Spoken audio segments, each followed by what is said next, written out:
Falling tourism numbers mean growing business worries in Hong Kong. Indonesian court rules out last hope for 2 convicted drug smugglers. And Palestinian refugees cling to hope of escape from Islamic State.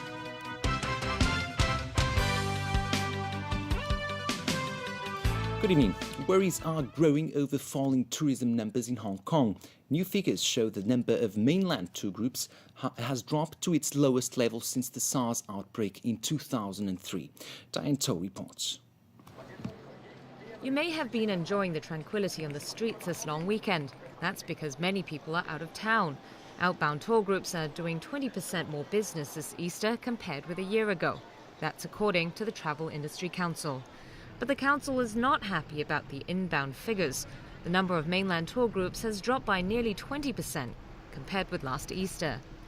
Executive Director Joseph Tung pointed out that last month, mainland tours dropped from the daily average of some 400 groups a year ago to 300-odd groups. With 250,000 people working in tourism and related industries, he says the dip is worrying. What worries me the most is that in the beginning of March, we only record in some days only about 100 odd groups arrival, which is the lowest figure we ever record after the SARS. Tung put it partly on a strong Hong Kong dollar and weak regional currencies, making some of our neighbours more attractive to mainland travellers. He also said the recent spate of chaotic anti-parallel trading protests put some mainlanders off. They told me that they will never come to Hong Kong again because they feel that coming to Hong Kong is not safe anymore. They're worried about this kind of protests. So I think it takes time for us to really trying to tell the mainlanders Hong Kong is still a very safe place. Hong Kong people welcome tourists. This mainland tourist said she was a little worried before arriving here, but she said Hong Kong people have actually been really welcoming, not like what she'd imagined. Another tourist said she wasn't afraid because she wasn't taking part in parallel trading.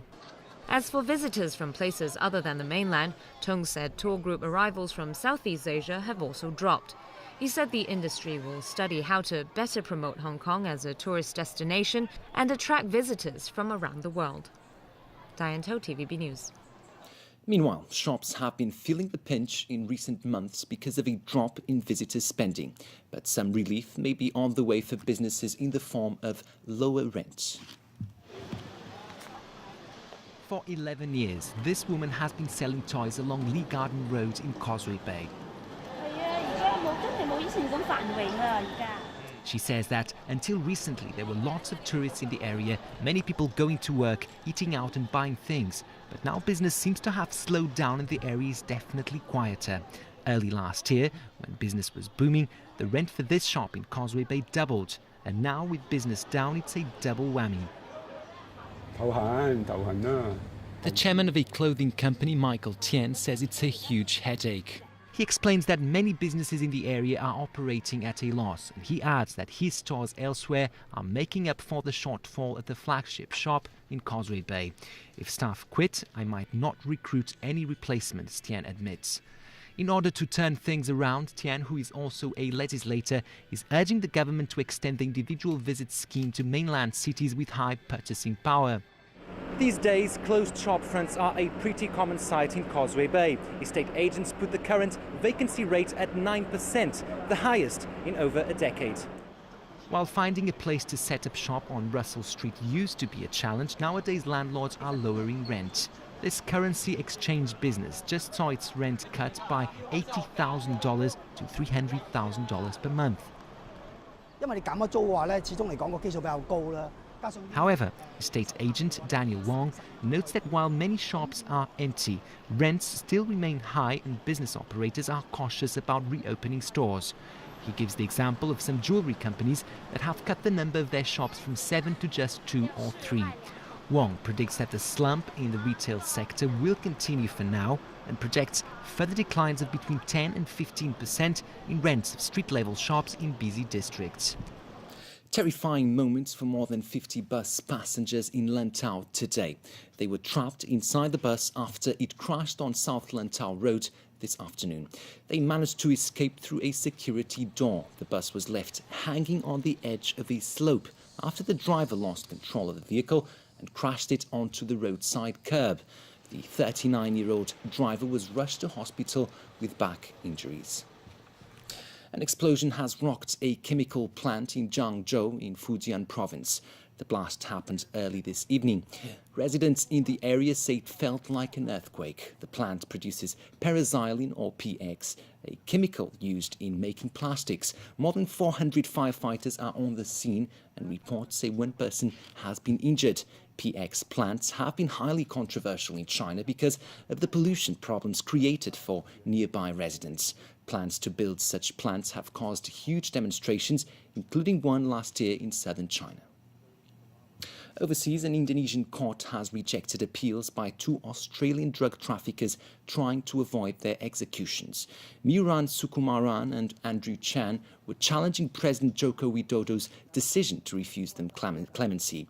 The two were convicted in 2006 as the ringleaders of a plot to smuggle heroin out of Indonesia. Today, the Jakarta High Administrative Court agreed with a lower court that the case is out of their jurisdiction because clemency is the prerogative of the president. Sukumaran and Chan are among 10 drug smugglers whose planned executions last month were adjourned due to last-minute appeals. Police in Malaysia have arrested 17 people, accusing them of plotting to carry out terrorist acts in Kuala Lumpur. The suspects were detained yesterday. Two of them had just returned from Syria. Nearly 100 people believed to be supporters of the Islamic State group have now been arrested since last year. The latest detentions came just days after the Malaysian Home Ministry proposed two new anti-terror laws.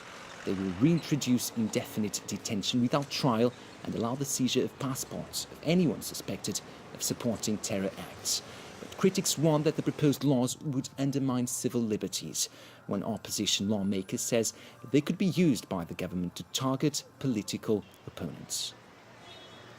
A Palestinian refugee camp near the Syrian capital, Damascus, could now be a death trap after it was stormed by Islamic State militants. Sonia Artero reports. Running gun battles have enveloped Yarmouk ever since Islamic State militants stormed and took over 90% of the area. Right now, 18,000 civilians, including 3,500 children, are trapped in the chaos.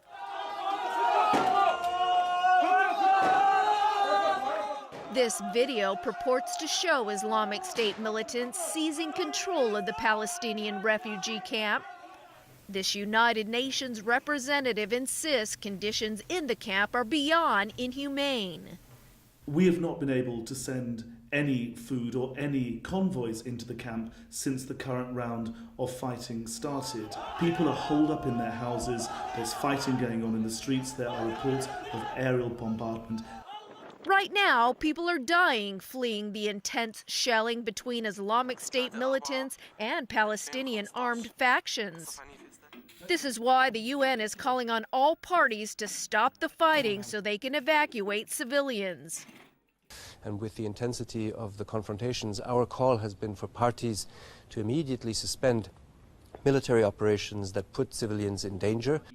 In addition to concerns of safety for Syrians and Palestinians in the camp, the fact remains Islamic State's offensive is but a few kilometers from seizing Syrian President Bashar al-Assad's seat of power. Hundreds of Palestinians showed their solidarity with the refugees by marching in Gaza. In the West Bank, residents demanded safety for the refugees.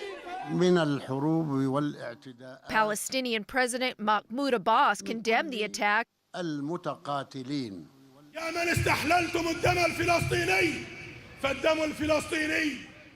With reports of kidnappings, beheadings, and mass killings of refugees, Abbas' government is pleading with the UN and other aid agencies to work fast to evacuate the refugees. Sonia Artero, TVB News. Back locally.